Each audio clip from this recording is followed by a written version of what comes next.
We start tonight with two court cases in Adams County, the first being a not guilty plea by a Quincy City employee who faces 3 felony charges. According to our news gathering partners at the Herald-Whig, 31-year-old Thomas Pugh was arraigned on 5 counts alleging harassment toward Benjamin Inman.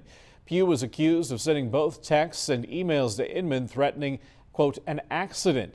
Inman filed a lawsuit on Friday against Pugh in the city of Quincy. His trial is now set to start in May. Also in court today, former QU wrestling coach, 34-year-old Cody Pack.